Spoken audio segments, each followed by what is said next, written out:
In military strategy, there is one rule that has survived centuries of war. Control the high ground. Whoever holds the peak sees first, shoots first, and usually survives.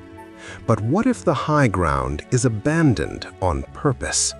What if even your enemy refuses to stand there? What if a mountain is so feared that leaving it empty is considered the smarter choice? Tonight's story is about a place like that. A mountain no army wanted, a position no one defended, a summit that did not need guards, because anyone who climbed it never truly came back. This is not a myth. This is not folklore passed down through campfire whispers. This is a real military incident. In the winter of 1939, during the brutal Winter War between the Soviet Union and Finland, 100 fully armed Soviet soldiers climbed a mountain called Vottovaara. They reached the summit before sunset. By morning, all 100 were dead. No enemy footprints, no signs of a conventional battle, only torn bodies, scattered weapons, and a silence so disturbing that even veteran soldiers could not stomach what they saw. This is the mystery of Mount Vottovaara. This video demo is the property of VL Tape Society. Winter 1939. Europe was already burning, but in the far north a different kind of hell had opened. The Soviet Union launched a massive invasion against its smaller neighbor, Finland. On paper, it was an uneven fight. The Red Army had thousands of tanks, aircraft, and hundreds of thousands of troops. Finland had courage and snow. In the frozen wilderness of Karelia, Soviet technology became useless. Thick forests and temperatures plunging to -40 degrees Celsius turned the battlefield into a white nightmare. Finnish soldiers moved silently on skis, dressed in white camouflage, striking Soviet units like ghosts before disappearing into the trees. In the eastern sector of the front, the Soviet 8th Army was struggling. They were blind. They needed eyes. They needed elevation. They needed a vantage point to direct artillery fire and observe Finnish movements. Their attention turned to a single point on the map, Mount Vottovaara. Rising over 400 meters, it was the highest point in the region. From its summit, visibility stretched for miles in every direction. From a tactical perspective, it was the key to the entire valley. Whoever controlled Vottovaara controlled the battlefield. The order was given. A full reconnaissance company, around 100 of the Soviet Army's best-equipped soldiers, was assigned to climb the mountain and secure the summit. But before the mission began, something unusual happened. As Soviet troops passed through nearby villages, they encountered members of the Sami people, the indigenous inhabitants of the region. The Sami were known for holding tightly to ancient beliefs. When their elders learned where the Soviet soldiers were headed, their expressions changed immediately. They turned pale. They warned the officers, "Do not go there. Vottovaara is not a place for humans." According to Sami belief, Vottovaara was both sacred and cursed, a place where the boundary between the human world and the spirit world grew thin. They believed ancient beings lived there, entities that did not tolerate disturbance. They said even animals avoided the mountain. To the Soviet officers, atheist, communist, and loyal to Stalin, this was nonsense, primitive superstition, old fairy tales. They ignored the warning. They feared political commissars far more than forest spirits. And so, the ascent began. As the soldiers climbed higher, the environment began to change. The forest on Vottovaara did not look like any other forest. The trees were wrong. Ancient pine trees twisted unnaturally, their trunks bent and contorted into painful shapes. They did not grow straight toward the sun. They spiraled, they warped, as if something invisible had been squeezing them for centuries. And then there were the stones. The mountain was filled with massive rock formations known as sades. Enormous boulders weighing tens of tons, perfectly balanced on smaller stones beneath them. No clear explanation, no natural logic. They looked placed, arranged, as if giants had stacked them like toys. And above all, there was silence. No birds, no insects, no tracks of deer or wolves. The small lakes scattered around the mountain were dark, almost black. Locals called them dead lakes because no fish could survive in them. At the base of the mountain, Finnish troops watched the Soviet ascent through binoculars. They saw 100 enemy soldiers climbing toward a strategic position. Under normal circumstances, they would have opened fire. This time, the Finnish commander ordered silence. Let them climb. Many Finnish soldiers were locals. They knew Vottovaara's reputation. They knew why they themselves had never used the summit as a defensive position. To them, watching the enemy climb that mountain was not a threat. It looked like a death sentence walking uphill. By late afternoon, the Soviet unit reached the summit. They dug shallow trenches into the frozen ground, set up tents, positioned machine guns. They felt safe. They felt victorious. They were at the highest point, untouchable. The sun set. The long winter night swallowed Vottovaara whole. Temperatures dropped even further. Thick fog crept up from the valleys, wrapping the strange stone formations in a pale, ghostly shroud. Below, Finnish soldiers waited. They expected artillery fire from above. They expected sniper shots, but what they heard that night was not the sound of war.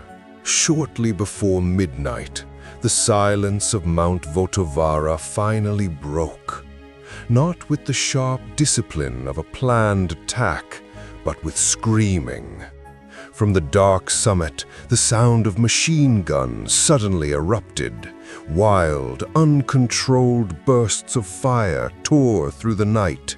Grenades exploded, their flashes briefly illuminating the fog at the peak like lightning trapped in a storm cloud. And then came the screams. Long, raw, uncontrolled. The screams of men facing something they could not understand. Down in their trenches, Finnish soldiers stared at one another in confusion. "Who are they shooting at?" one of them whispered. "We don't have any troops up there." The gunfire did not aim downward into the valley. It turned inward. The Soviet soldiers were firing in every direction, inside their own perimeter. The chaos lasted for hours. Panicked Russian voices echoed through the night, carried by the freezing wind. Orders overlapped, shouts collapsed into cries. And beneath the sound of gunfire and explosions, several Finnish soldiers later swore they heard something else. Low growls, unfamiliar howls, sounds that did not belong to any weapon or any known animal. As the night dragged on, the noise began to fade. Not suddenly. One gun at a time fell silent. One scream ended, then another, until there was nothing left. No shots, no voices. Mount Vottovaara returned to silence, a silence heavier than before. When dawn finally arrived, pale and colorless, the mountain looked untouched. No smoke, no movement, no signs of life. It was as if the night had never happened. The Finnish commander in the valley hesitated. Military logic suggested the Soviet unit might be resting or setting a trap. But instinct told a different story. The silence was wrong. Too complete. There was no sound of shovels digging, no officers shouting orders, no smoke from breakfast fires. Finally, a decision was made. A small Finnish reconnaissance team, veteran ski troops who knew the forest like their own hands, was ordered to climb the mountain. Their mission was simple: find out what happened. They crossed the no-man's land cautiously, fingers never leaving the triggers of their Suomi submachine guns. They moved uphill from one twisted tree to another, holding their breath every time the wind shifted. Every step brought them closer to the summit. They expected sniper fire. They expected mines. They encountered nothing. When they reached the edge of the plateau at the top of Mount Vottovaara, they did not find a military outpost. They found a slaughterhouse. Scattered among the frozen sage stones and twisted dwarf trees were the remains of the Soviet reconnaissance company. All 100 soldiers were dead. But it wasn't death itself that made the hardened Finnish scouts vomit into the snow. It was how they died. There were no clean bullet wounds, no signs of mortar explosions. The bodies were torn apart, limbs ripped from torsos, heads separated and thrown meters away, arms and legs scattered into bushes or tangled in low branches. The white snow had turned into a vast field of frozen red slush. Weapons lay everywhere. Mosin Nagant rifles, DP-28 machine guns. Their barrels were still warm. Hundreds, maybe thousands of spent shell casings littered the ground. The Soviet soldiers had fought. They had emptied their weapons. But against what? As the Finnish scouts examined the bodies more closely, the horror deepened. The wounds were consistent with massive claws and teeth, similar to a bear, but far more violent, far more excessive. Then they found something worse. Several Soviet soldiers were discovered curled up behind rocks, still clutching Tokarev pistols or grenades. Their bodies were not torn apart. Their heads were destroyed by gunshots fired at point-blank range. They had killed themselves.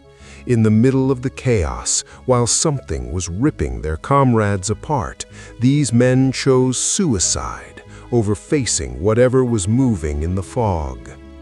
The Finnish scouts were experienced hunters. They searched for tracks. If this was a wolf attack, there would be hundreds of paw prints. If it was a bear, there would be clear signs. They found nothing. No animal tracks, no wounded or dead predators. Despite thousands of bullets fired, there was not a single animal body. Most disturbing of all, there were no Finnish footprints, only Soviet boot tracks running in panicked circles ending in blood. The Finnish scouts did not take trophies. They did not collect weapons. They did not search for intelligence documents. They turned around. They left the mountain as fast as possible, and they never looked back. In official reports, the incident was quietly categorized: animal attack, internal panic, environmental factors. But around campfires at night, among themselves, the truth felt undeniable. The Sami warnings had been real. Vottovaara had taken its intruders. Months later, the Winter War came to an end. Finland lost Karelia, including Mount Vottovaara, through a peace treaty. The land changed hands, but the mountain's reputation only grew darker. Locals stopped using its name. They called it something else: Death Mountain. To this day, the mystery remains unresolved. Skeptics argue it was a starving wolf pack. But wolves do not attack armed companies, and wolves leave tracks. Others suggest a bear, but bears hibernate in winter, and one bear cannot kill 100 soldiers. The Sami have a different explanation. They speak of Stalo. In their legends, Stalo is a man-eating giant. In some versions, a shape-shifting entity, a guardian of sacred places, a being that punishes those who enter without respect. Today, Mount Vottovaara attracts paranormal researchers and thrill seekers. Visitors report strange experiences. Watches stop working. Compasses spin wildly. An overwhelming feeling of being watched from between the twisted trees. But to me, the most terrifying evidence isn't ghosts. It isn't magnetic anomalies. It's the silence. The silence of 100 lives erased in a single night, without a visible enemy. The story of Vottovaara is a reminder. In war, humans believe themselves to be apex predators. With rifles and artillery, we think we can dominate nature. But sometimes, nature, or something far older than nature, reminds us otherwise. That there are places in this world that do not care about flags, or ideologies, or military rank. Places that should be left alone.